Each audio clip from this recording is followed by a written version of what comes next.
Procrastination is not the problem. It is the protective mechanism. Hi, everyone. Welcome back to another episode of the Mind Engineer community. Today, we're talking about business growth accelerator combined with mindset, of course, because it is important to understand that whatever is holding our business back has to do normally with mindset. So if we don't work on our mindset, it's going to make it very difficult to be able to launch and scale our business. A lot of entrepreneurs out there, one of the biggest things that I see over and over again is the problem of procrastination, right? They're procrastinating in doing their landing page, whether it is a website, whether it is choosing Instagram, going onto Facebook, going to LinkedIn. Then once maybe they have that, they procrastinate on posting stuff and putting themselves out there. If they have passed over that, now they might be procrastinating and talking with people, or if they have to do an ad, they procrastinate doing the ad. So procrastination is all over the place in people that are trying to grow their business. And it is uncomfortable to grow a business. And the symptom that you're going to see from there is the procrastination. Procrastination is not the problem, guys. Procrastination is the protective mechanism. It's the symptom that something deeper is going on. So if I really truly want to be able to launch my business, grow my business, I really recommend that you learn how the mind works. And you don't need to study for 3 years, 5 years, or something like that to understand how the mind works, but at least is to have a basic understanding and be able to start accessing the subconscious mind where your programs, your narratives are. When we come to this world, we come as a blank slate. We don't know what success is when we're kids. We don't know what failure is. We don't know what making mistakes is.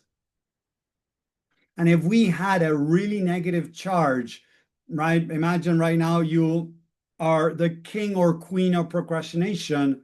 If you had the same limitations you have today when you were born, since the moment you were born, you wouldn't have learned how to walk. You wouldn't have learned how to talk, because those are difficult things to do for a baby, right? When they start trying to walk, they fall down, they hurt themselves sometimes, not all the time. They might hit themselves, they might, get a little bit frustrated, but they keep going.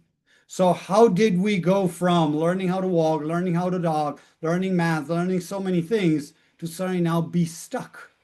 And it has to do with our belief system. When we're kids from 0 on, right, our computer is empty and it starts creating programs as you install programs in your computer, like you've installed Zoom to be able to be in these calls or to use it with other people, you've installed Zoom. And many times Zoom gets updated because the version of Zoom that you might be using might have some bugs, it might have some problems, it might have less possibilities, right? So you tend to update the software. And this is the same thing for the mind. We have many programs running in the back of our head that we're not even aware of that are running the show. Yes, as Carl Jung says, I'm going to paraphrase here, but he says, if you don't make what is unconscious conscious, right? Your unconscious, your beliefs are going to be running your life, and you're going to call it fate. And the truth is, these beliefs are running your life because you've learned them, you never question them, and you never try to change them. Or if you question them, maybe you didn't get to change them.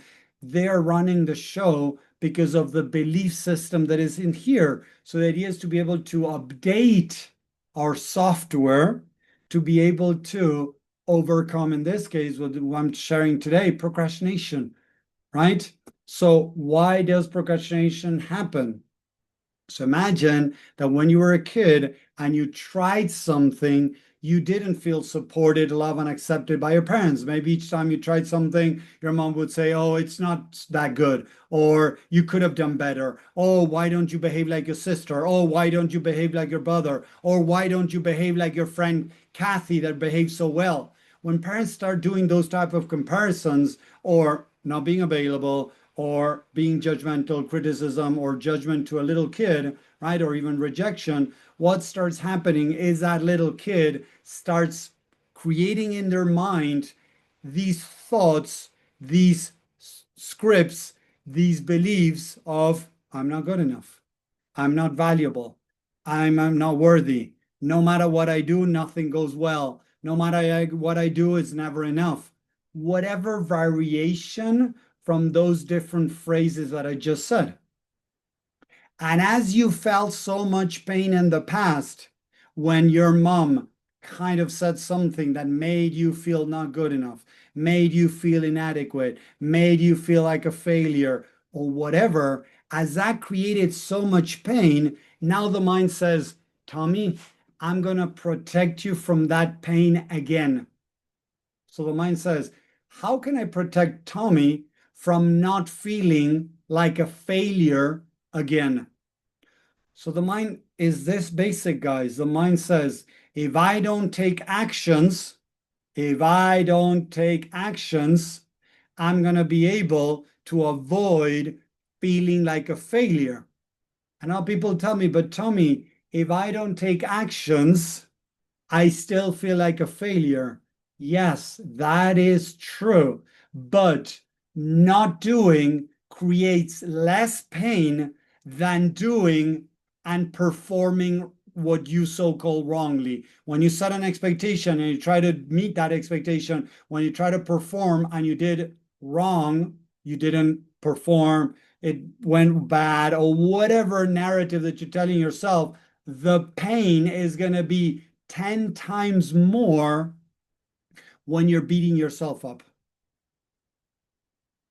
When you're beating yourself up, sorry, of not performing correctly, of not doing it perfectly, or whatever. So as that pain is much higher, the mind is going to protect you by saying, "You know what? I'm not going to do anything. I'm going to stay here in my comfort zone, and I'm not going to try doing anything because this is much safer than trying." So, what the mind develops is procrastination. Procrastination is a defensive mechanism, a protective mechanism to try to avoid feeling the bigger pain.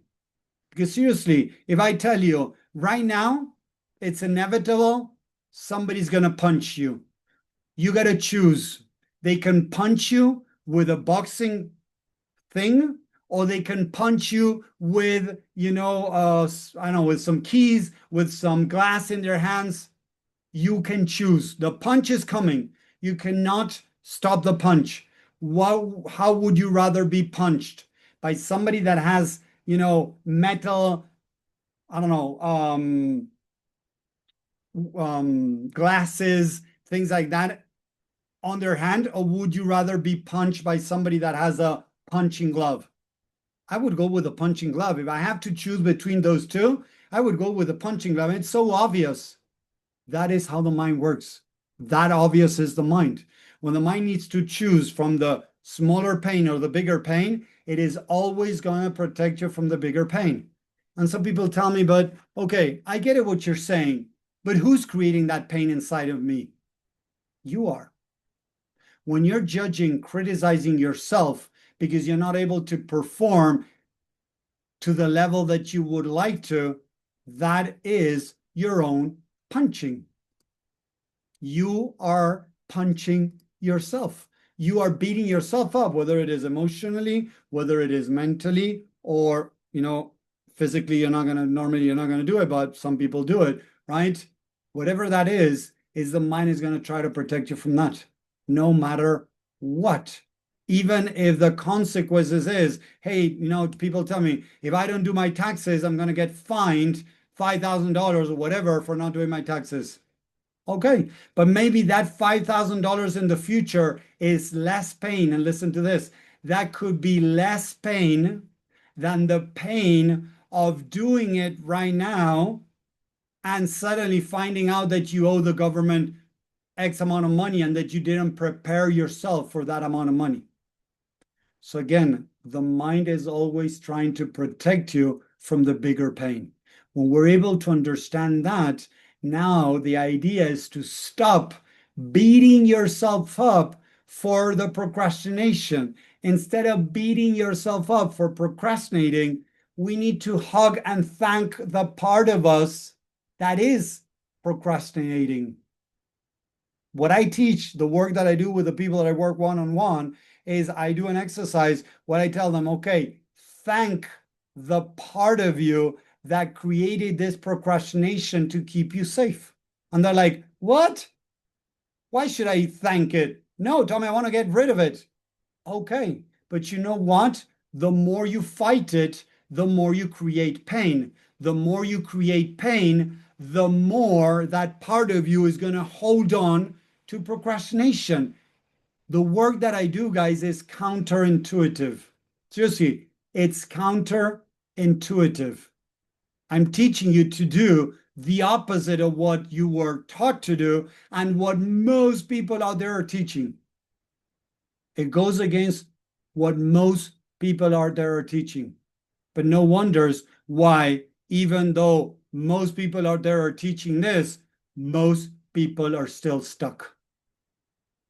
Have you ever asked yourself, hey, why is it I've been following this guy over here for decades and I'm still struggling with procrastination? I'm still struggling with this. I have followed this guys, blah, blah, blah, whatever. Practice their stuff. Don't get me wrong, because I have people that I work with that are like, oh, but Tommy, I had a couple of sessions with you and I'm still procrastinating. Okay, are you practicing what I told, what I shared with you? Oh, no, I'm not practicing. It's like going to the dentist, getting your teeth fixed, and then coming back in a year and getting angry with the dentist because your teeth are decaying again. And the dentist says, hey, Tommy, are you brushing your teeth every day? Oh, no, I'm not. Okay, the consequences of not brushing your teeth is that they're going to decay.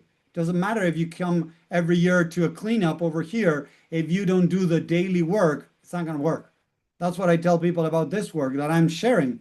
If you don't do daily work, and it's not very complicated, it's very simple. And I'm not saying it's easy, don't get me wrong, but when you practice this, most people that practice this start seeing changes in the even first couple of weeks working with me. I'm not saying big changes that now they're done with procrastination. No, but slowly they start taking some actions. They slowly start moving forward. But it's all about that self-love, because the part of you that is using procrastination, it's using it to protect itself. So if you're not launching your business, if you're not growing your business, it's not about the next marketing tactic, the next sale tactic, the better website, the better offer. No.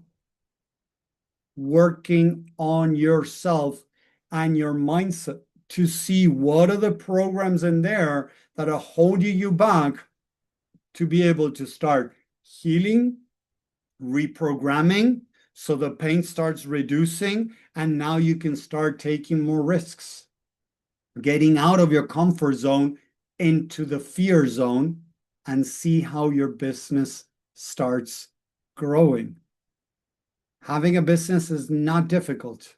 Running a business is not difficult. What's difficult are the emotions behind running a business.